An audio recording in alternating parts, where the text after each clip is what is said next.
दोस्तों, पाकिस्तान की 99% पॉपुलेशन पाकिस्तान के इस जजीरे से नावाकुफ़ है। इस जजीरे का नाम अस्तोला आइलैंड है। पाकिस्तान का मैप जो आप टेलीविज़न या इंटरनेट के ऊपर देखते हैं, उसमें पाकिस्तान के जो जजीरे हैं उन्हें शामिल नहीं किया जाता क्योंकि वो बहुत छोटे हैं। इस तरह उसे नक्शे के साथ उसे दिखाया नहीं जाता। इन जजीरों के बारे में आम लोग क्यों नहीं जानते और उनके बारे में आम लोग बात क्यों नहीं करते? इसकी सबसे पहली और बड़ी वजह तो ये है कि पाकिस्तान में टूरिज़्म रूबा ज़वाल है। अगर टूरिज़्म को फ़रोग़ देने के लिए ऐसे जज़ायर को प्रेजेंट किया जाए, उन्हें अच्छे से पेश किया जाए, तो पाकिस्तान में इस तरह के और भी जजीरे हैं। अगर आप पाकिस्तान के नक्शे को गूगल मैप के ऊपर जाके जूम करके देखें तो इस तरह के और भी कई जजीरे आपको नज़र आएंगे। आप यहाँ देख सकते हैं कि कितने ज़्यादा जजीरे हैं। इन सारे जजीरों के ऊपर एक ही वीडियो में बात तो नहीं की जा सकती, इसलिए हम एक से शुरू करते हैं। तो सबसे पहले हम जजीरा अस्तोला की बात करेंगे। यकीनन आप में से बहुत से मुहिम जो लोग इस वीडियो को देखने के बाद इस जजीरा का रुख ज़रूर करेंगे और हो सकता है कि इस दौरान आप कोई और जजीरा भी ढूंढ लें। इस जजीरा को जजीरा हफ्तलार या 7 पहाड़ों का जजीरा भी कहा जाता है और ख्वाबों का जजीरा भी। ये पाकिस्तान का एक गैर आबाद जजीरा है। सूबा बलूचिस्तान में पसनी के साहिल से करीब ये जजीरा तकरीबन 40 किलोमीटर बहरे अरब के अंदर वाक़या पाकिस्तान का सबसे बड़ा समुद्री जजीरा है। इस जजीरे की लंबाई चौड़ाई की बात की जाए तो तकरीबन ये 6.7 किलोमीटर तवील और 2.3 किलोमीटर चौड़ा है। इस जजीरे का बुलंद तरीन मकाम सतह समंदर से 75 मीटर है।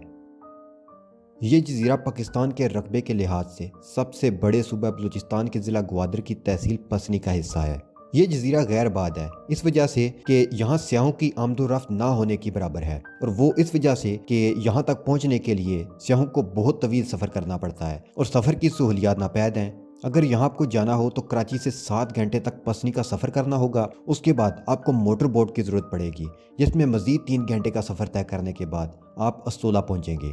तो ये सफ़र तो वही करेगा जो मुहिम जो है, जिसे एडवेंचर का शौक है और नई नई जगह एक्सप्लोर करने का शौक है। आम लोग तो साहिल समुद्र जाते हैं और वहाँ से घूम फिर के आ जाते हैं, इसी वजह से यहाँ लोग कम ही जाते हैं। अगर हिस्ट्री की बात की जाए तो हिस्ट्री में इस आइलैंड का जिक्र एडमिरल निरकोस के हवाले से मिलता है, जिसे 325 कबल मसीह में सिकंदर आज़म ने बहरे अरब और खलीज फार्स के साहिली इलाकों की खोज में रवाना किया था।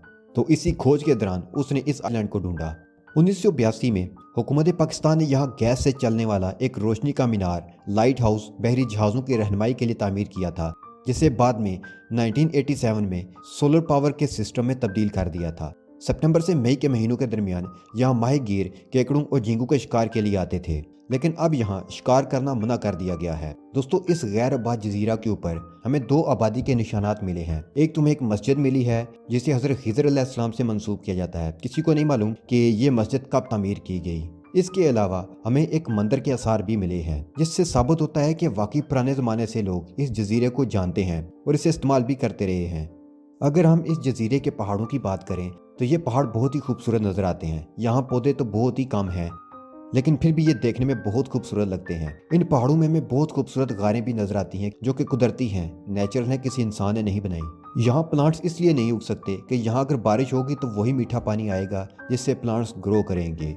उसके अलावा यहाँ ना तो कोई मीठे पानी का चश्मा है, ना ही कोई नहर।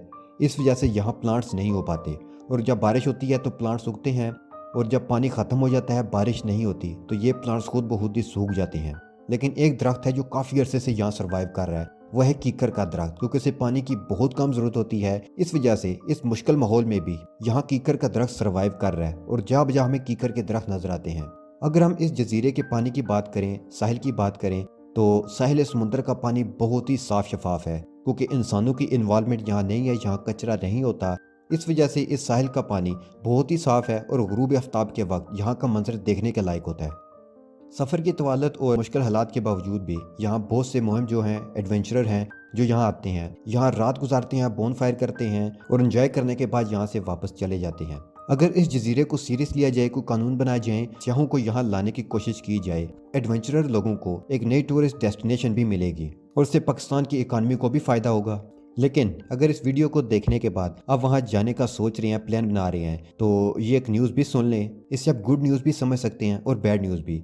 सबसे पहले हम बात करते हैं बैड न्यूज़ की। तो बैड न्यूज़ ये है कि यहाँ कानून बन चुका है। बलूचिस्तान की हुकूमत ने इस जजीरे के बारे में कानून पास किया है कि इस जजीरा को समुद्री हयात के लिए महफूज करार दिया जाता है। یعنی کہ اب وہاں حکومت پاکستان کی حکومت بلوچستان کی اجازت کے بغیر وہاں نہیں جا سکتے۔ حکومت کی جانب سے جاری کیے گئے بیان کے مطابق اس اقدام کا مقصد جزیرے اور اس کے ارد گرد پائی جانے والی سمندری حیات، پرندوں اور ان کے مسکن کو انسانوں کی مداخلت اور سرگرمیوں سے پہنچنے والے نقصان سے بچانا ہے۔ حکومتی حکم نامے میں کہا گیا ہے کہ حکومت کی اجازت کے بغیر آئی لینڈ کی زمین یا اس کے ارد گرد سمندر کا استعمال نہیں کیا جا سکے گا، کیونکہ یہ وہاں کے حیاتیاتی ماحول کے تحفظ کے لیے ضروری ہے۔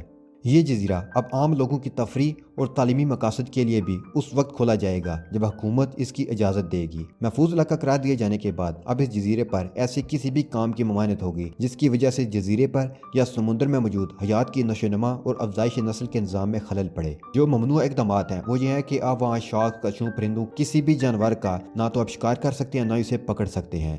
اس کے بعد جزیرے کے اوپر آپ کوئی بھی تعمیر نہیں کر سکتے، بلڈنگ نہیں بنا سکتے۔ متعلقہ حکام سے اجازت لیے بغیر آپ وہاں قیام بھی نہیں کر سکتے، یعنی کہ آپ وہاں رات گزار کے بون فائر نہیں کر سکتے جب تک آپ کے پاس اجازت نامہ نہ ہو۔ اگر آپ کو اجازت مل بھی جاتی ہے اس آئی لینڈ کے اوپر جانے کی تو آپ وہاں ویپنز نہیں لے کے جا سکتے۔ اگر آپ کو وہاں جانے کی اجازت مل جاتی ہے تو اس جزیرے پر scuba diving, under water swimming, cliff diving, jet skiing, boating, surfing یا مچھلیاں پکڑنے کی اجازت بالکل نہیں ہوگی۔ تو دوستو ایک لحاظ سے تو یہ خوشائند بات ہے کہ قانون پاس ہوا ہے اور اس جزیرہ کو گورنمنٹ نے سیریس لیا ہے، لیکن اس کے ساتھ ساتھ انہیں ایسے قانون بھی بنانے چاہیے کہ ٹورسٹ یہاں آئیں، سیف طریقے سے رہیں اور قانون کا خیال رکھتے ہوئے یہاں انجوائے کریں، تاکہ پاکستان کی سیاحت کو بھی فروغ ملے اور لوگوں کو ایک ٹورسٹ ڈیسٹینیشن بھی ملے۔ تو دوستو امید کرتا ہوں کہ آج کی ویڈیو آپ کے لیے انفارمیٹیو رہی ہوگی۔ اگر آپ کو ویڈیو پسند آئی ہے تو ویڈیو کو لائک کر دیں اور ہمارے چینل کو سبسکرائب کر دیں۔